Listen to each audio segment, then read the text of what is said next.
Grant Mercer pressed his forehead against the dying mare's neck, the animal's labored breathing vibrating through the rough timber of the stall. Beside him, his 6-year-old daughter, Lily, wept silently, her tears tracking through the dust on her cheeks. Outside, the Montana winter howled, driving snow against the barn walls in a relentless rhythm that sounded like a death knell. 3 horses dead in 2 weeks, Grant whispered, his voice cracking. The cavalry contract, his last hope to save the ranch from foreclosure, would be gone by morning if he lost this mare. God, if you're still listening, I've got nothing left to bargain with. The mare shuddered. Lily, who hadn't spoken a single word since her mother died of fever 2 years ago, reached out a small, trembling hand to stroke the horse's velvet nose. Through the roar of the November wind, a stagecoach door slammed in the yard. Footsteps crunched over the frozen ground, purposeful and sharp. A woman's voice, melodic but steel-steady, cut through the gloom of the barn. That mare has strangles. I can save her, but we have to act now. Grant straightened, instinctively moving to shield Lily. The lantern light flickered, revealing the figure standing in the open barn door. She was unlike anyone Grant had ever expected to see in this harsh territory. She was small, shivering violently, her dark hair plastered to her face by the melting snow. But it was her dress that held his gaze, a traditional cheongsam, the silk tattered at the hem and wholly unsuited for a Montana blizzard, worn beneath a threadbare men's coat. She held a worn wooden medical chest in one hand. "Who are you?" Grant's voice was harder than he intended, born of exhaustion and shock. "My Lynn," she said, stepping into the circle of light. "From the San Francisco Matrimonial Agency. But right now, names do not matter." The swelling under the jaw, how long? Grant blinked. "The agency? They told me." "They told you I was a wife," Mylin interrupted, setting down her chest and moving toward the horse with a fluidity that ignored her shivering. "They did not tell you I am the daughter of a physician." "For days?" "5." "5," Grant admitted, stepping between her and the animal. "Look, miss, I don't know what game this is. I need a wife to help with the house and my girl, not a whatever this is." Mylin looked up, her dark almond eyes meeting his with a ferocity that stopped him cold. "Your horse is drowning in its own infection. I can hear the fluid in her lungs. You can send me back into the snow to die, Mr. Mercer, or you can let me save your livelihood. Choose." Lily tugged on Grant's sleeve. Her wide eyes darted from Mylin to the mare. She pointed at the woman, then at the horse, and nodded frantically. "Your daughter has faith," Mylin said softly. "Do you?"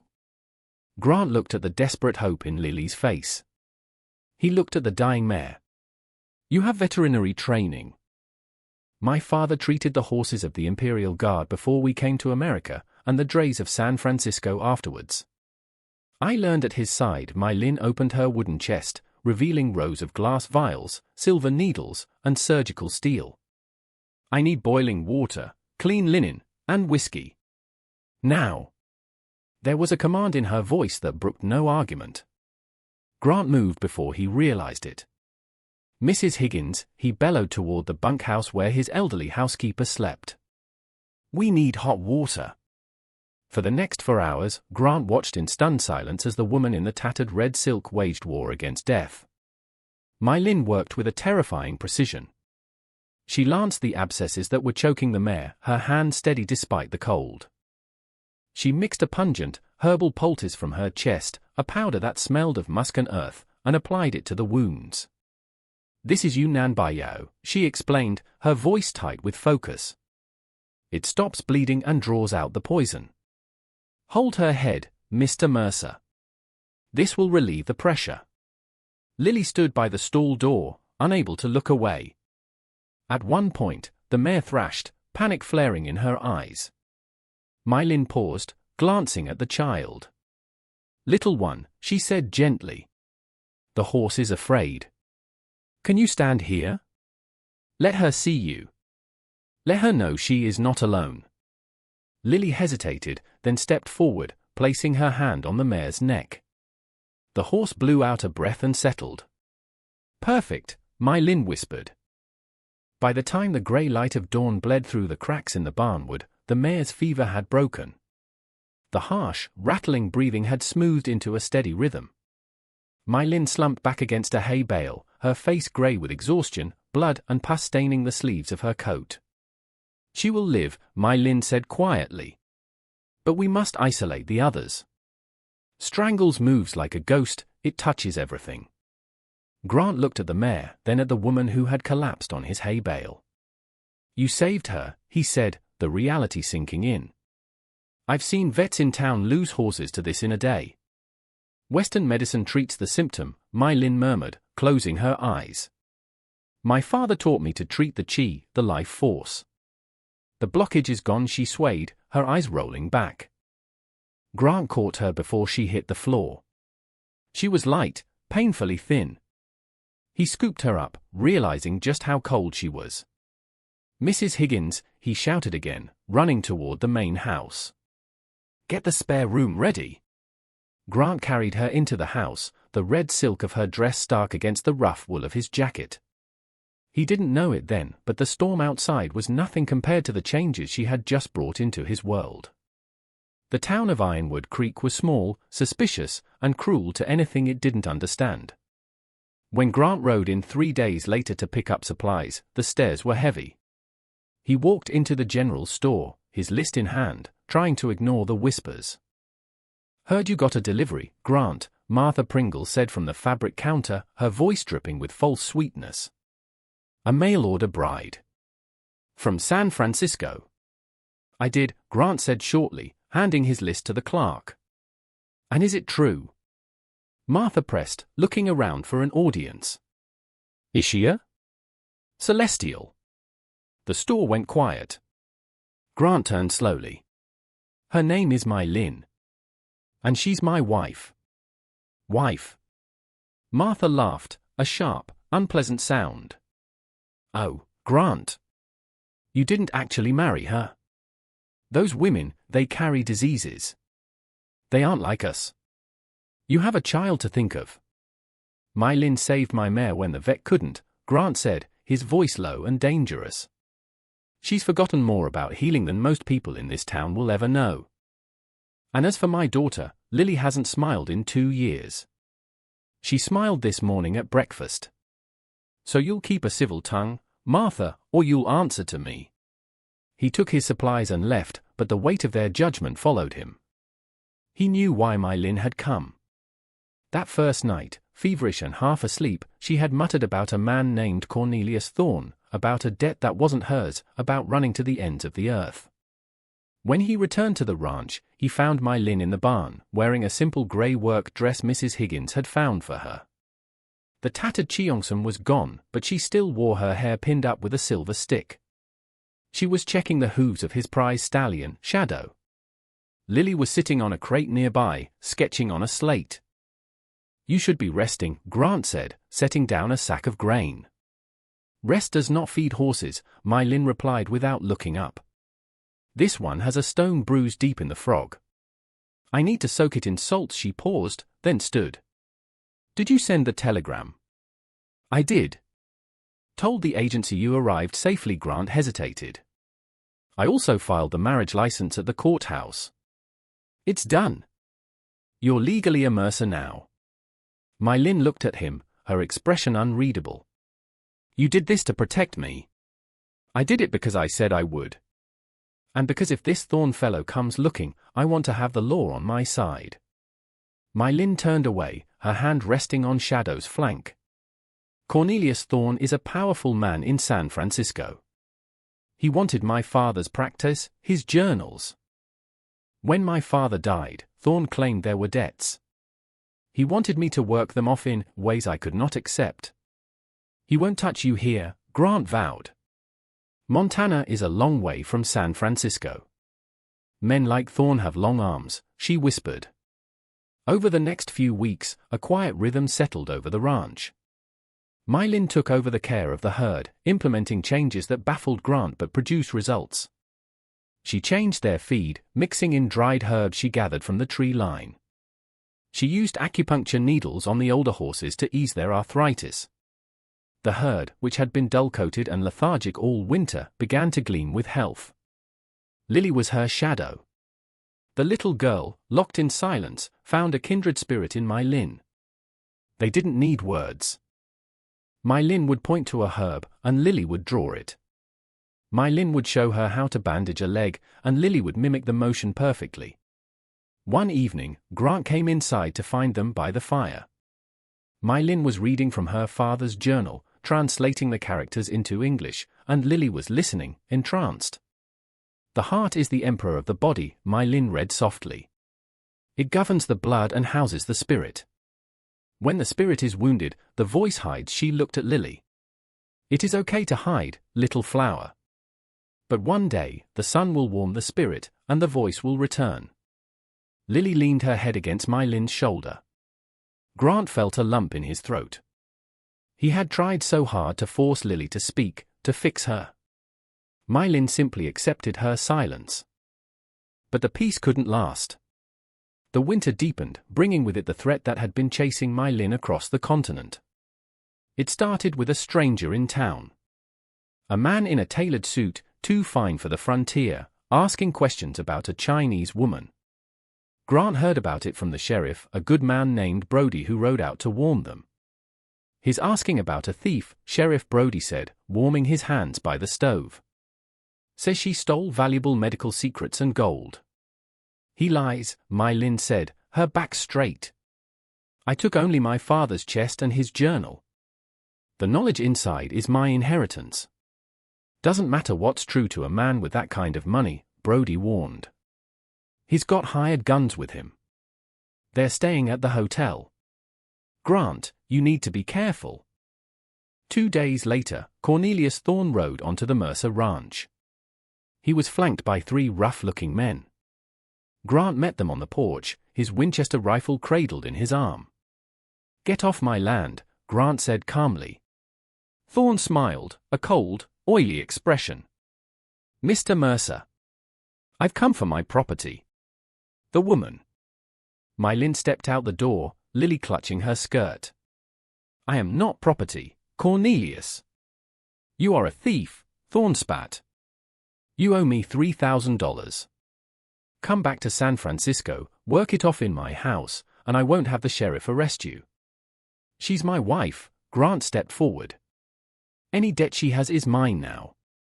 And since you can't produce a paper signed by her, get off my land before I bury you on it." Thorne's eyes narrowed.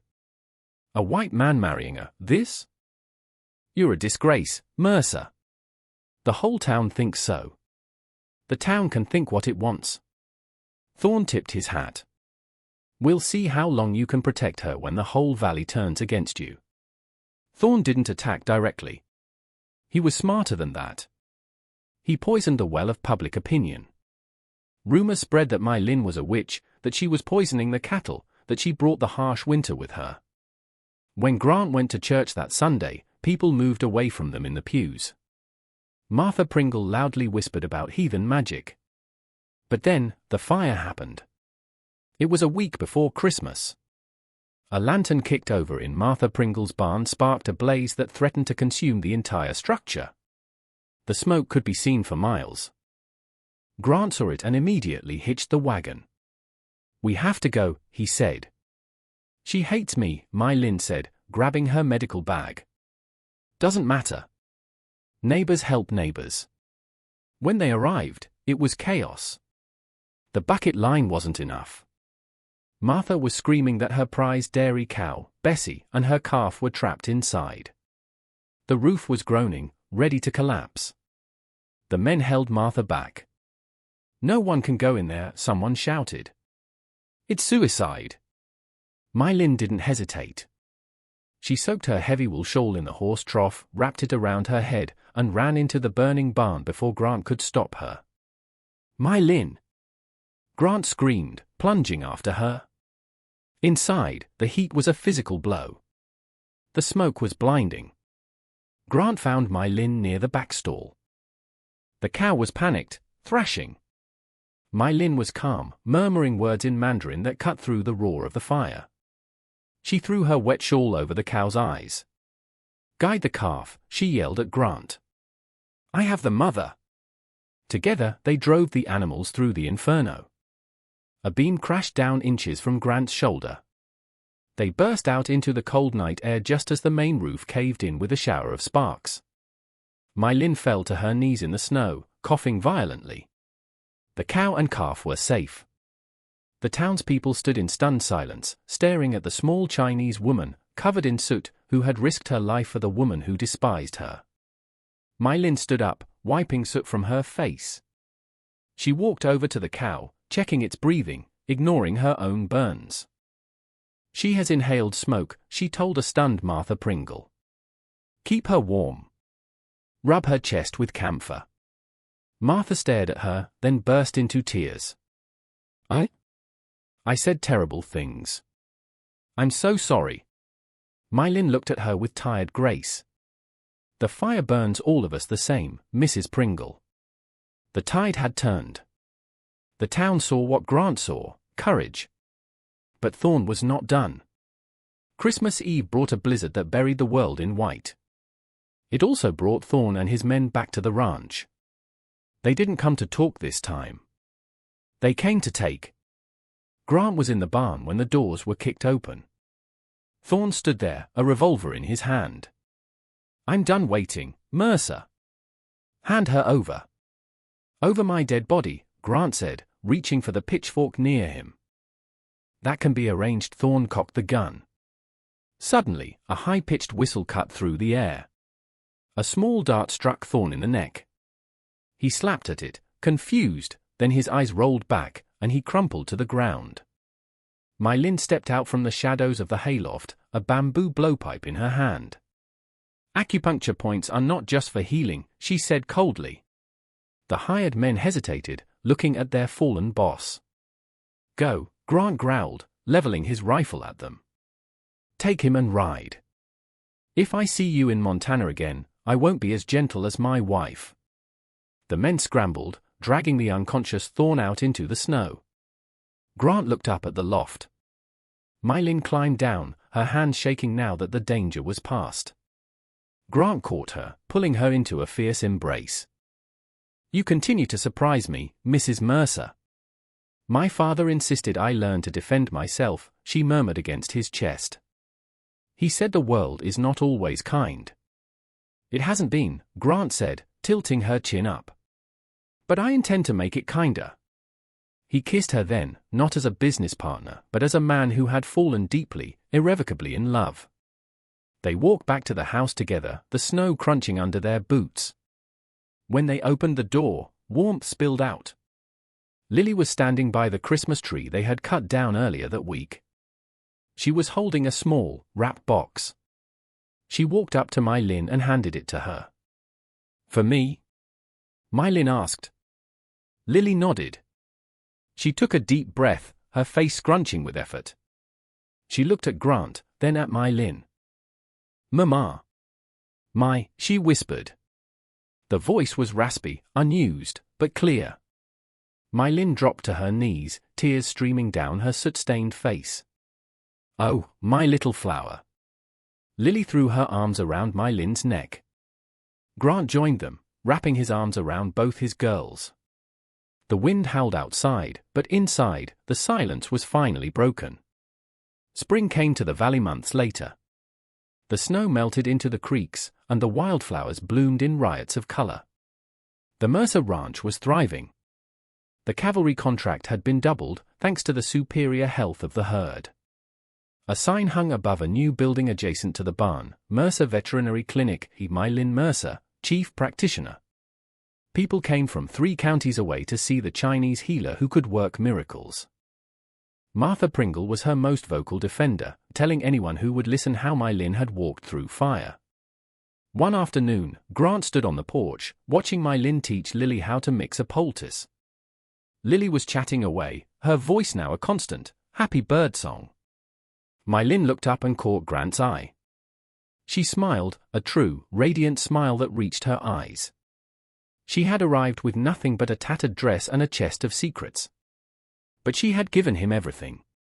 She had saved his ranch, healed his daughter, and thawed a heart he thought had frozen solid years ago. Grant Mercer tipped his hat to his wife. It was a